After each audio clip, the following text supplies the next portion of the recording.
ყველა მიცის, რომ UFC თავის მებრძოლებს არ უხდის იმდენს, რამდენსაც საჭიროა. მით უმეტეს, რომ საწყისი კონტრაქტი $10,000-ია ოქტაგონზე გამოჩენისთვის. დამატებით 10,000 კი გამარჯვების შემთხვევაში მიიღებ. მაგრამ ოდესმე თუ დაფიქრებულ ხარ, რატომ ხდება ესე? გინდოდა ჩინაურული ვიდეოები. ხო და ამიერიდან ჩინაურული ვიდეოები იქნება და ამ ვიდეოში ვეცდები გავარჩიო, რატომ ხდება ასე, რატო ჟმოტავს UFC ამდენ ფულს. ხო, ბარემ გუშინ წინ ილიამ ზუსტად ის გააკეთა, რასაც ველოდებოდით, გახდა კიდევაც pound for pound ნომერი პირველი კაცი UFC-ში.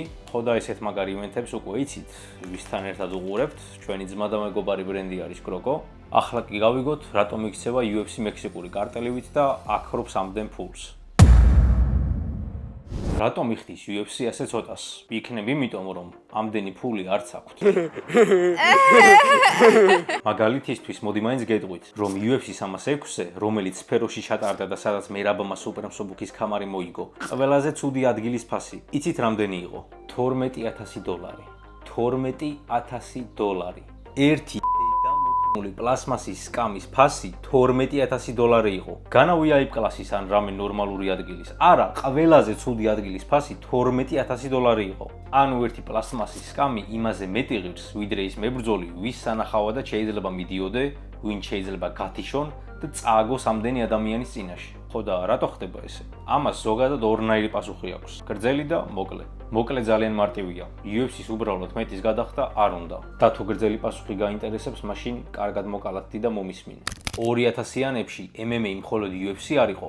მაშინ კონკურენცია მართლა არსებობდა. არსებობდა არაერთი ორგანიზაცია, მაგალითად Pride იაპონიაში, Strike Force ამერიკაში, WEC და ასე შემდეგ. ასე რომ თუ შენ MMA-ის მებრძოლი იყავი, მაშინ ვარიანტები გქონდა და რადგანაც შენ მეტი ვარიანტი გქონდა, ამის გამო UFC-ს ცოტა მეტი ფული უნდა გადაეხადა. ხო და იმის მაგივრად რომ კონკურენციაში ჩაბმულიყვნენ და ასე ეჯობათ კონკურენტებისთვის, ის გააკეთეს, რასაც ყველა მილიარდელი აკეთებს. კონკურენტები იყიდეს. ორგანიზაცია Pride, UFC მიყიდა და დახურა. Strike Force მთლიანად ჩთანთქეს. WEC-ს რაც შეეხება, საერთოდ გაქრა. ანუ სხვა ოფციები ერთმანეთის მიყოლებით გააქრეს. და როდესაც ეს ყველაფერი დამთავრდა, მხოლოდ ერთი ბელატორი დარჩა. თავიდან ბელატორი როგორც ორგანიზაცია მართლა კონკურენტუნარიანი იყო და კარგ კონკურენციასაც უწევდა UFC-ს. აქ მოყავდათ ისეთი ხალხი, ვისაც UFC ნაგავში ისვრიდა და აღარ უნდოდათ. მაგალითად Rampage Jackson-ი ან Chelsonen-ი. არაერთი ისეთი სახელი ყავდათ აქ, რომელიც ფანებს არასდროს დაავიწყდებათ.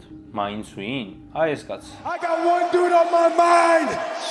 Conor McGregor.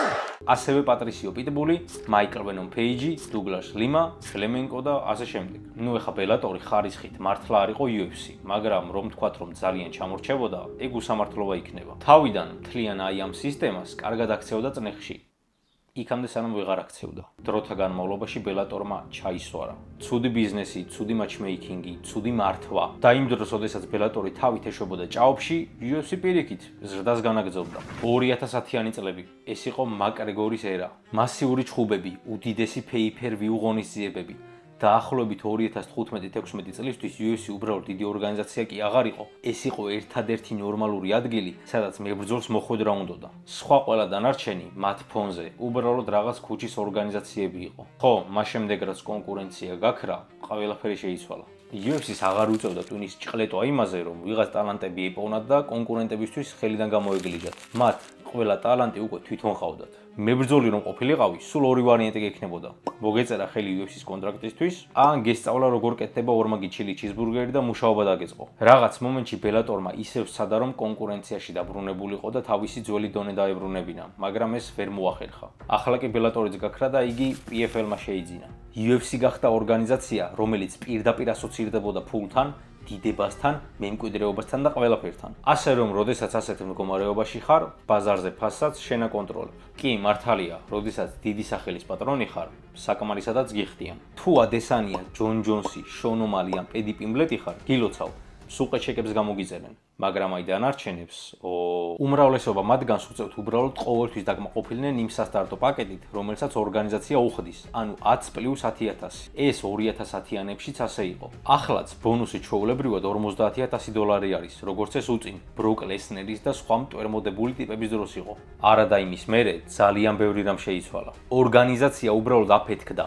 pay-per-view-ს ფასებმა აიწია, კარზე გაყიდული ბილეთის ფასები კი საერთოდ გასამაგდა.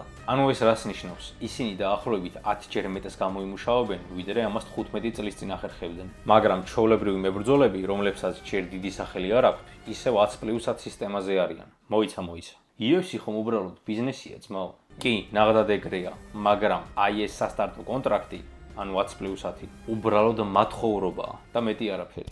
კარგი, იქამდე სანამ კომენტარებში დაწერთ მაგათ რა უჭირთ ჩვენ ვინაღლოთო და ნაწილობრივ მართლივიც იქნებით, პატარა მათემატიკა გავუშვათ. იმის და მივხედავთ, რომ მათემატიკაში ცოტა სუსტი ვარ. 10+1 ხდება მხოლოდ მაშინ, როდესაც იგებ, მაგრამ აი როდესაც აგებ, ხელში მხოლოდ $10,000 გიჭირავს. ო, დიდებულო ამერიკაო, სახელმწიფოს ვინ უნდა გადაუხადოს გადასახადები? შენ? გამოაკელი ამ $10,000 $3,000 გადასახადების. გრჩება 7,000. დარჩენილი ფულიდან თავისწილებს უხდი მწვრთნელს და მენეჯერს.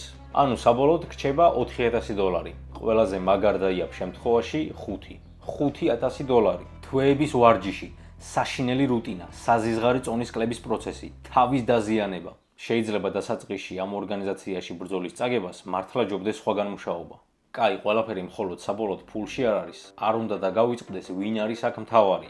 UFC გიკონტროლებს ყველაფერს. ვის ებრძოლები, როდის ებრძოლები, რამდენს გადაგიხდიან და ზემოდან იმასაც გეტყვიან, რომ ცალკე შენი სპონსორი ვერ გეყოლება. უკაცრავად, თქვენი სპონსორი გინდათ ოქტაგონში რომ გყავდეთ? დიახ. ხოდა გაჯმეინებული ხარ დიდუბის ფილიალიდანა. მხოლოდ ის გეხატება შორზე, ვისთანაც UFC თანამშრომლობს. ვინ მიიღებს ამაში ფულს? შენ ნამდვილად არა. იყო დრო, როდესაც მებრძოლებს თავიანთი სპონსორი ყავდათ და ამაში ფულს თვითონ იღებდნენ. 30,000, 150,000, ხანდახან მეტიც.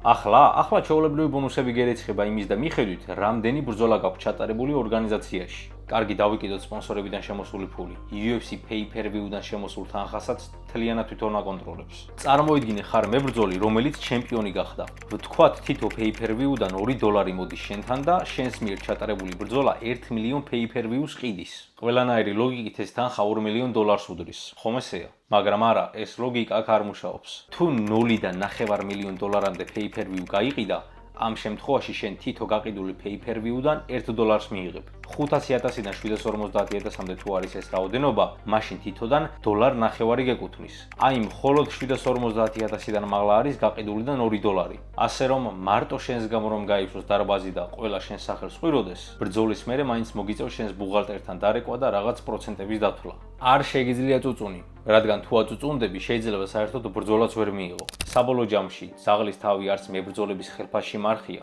არც მათ კონტრაქტებში და არც სპონსორის ფულებში. თავარი არის ორგანიზაციის ფინანსური სტრუქტურა, როგორ არის მოწყობილი.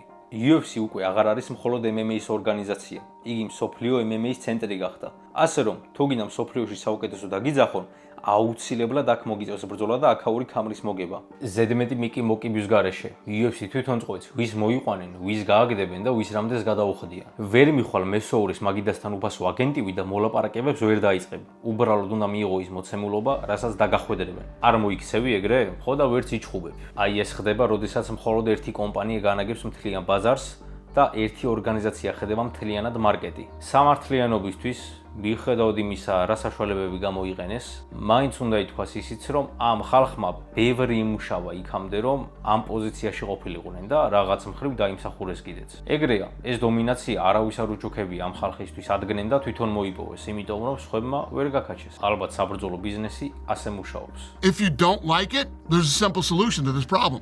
Go start your own MMA organization, knock yourself out, pay them whatever you want to pay them. მაგრამ შენ თუ მებრძოლი ხარ და ამ სისტემის ნაწილი ხდები, კარგად უნდა გაანალიზო და იცოდე, რაზე აწერ ხელს. ასეა, UFC ერთი შეხედვით შორიდან რაღაც მექსიკურ კარტელს ემსგავსება, მაგრამ ბევრი დადებითი მხარეებიც აქვს, რომელზეც ცოტა მერე ვისაუბრებ. დღევანდელი ვიდეო კი აქ დასრულდა. თუ მოგეწონათ ეს ვიდეო, გამოიწერეთ აუცილებლად არხი, ჩვენ კი შევხვდებით მომავალ ეპიზოდში.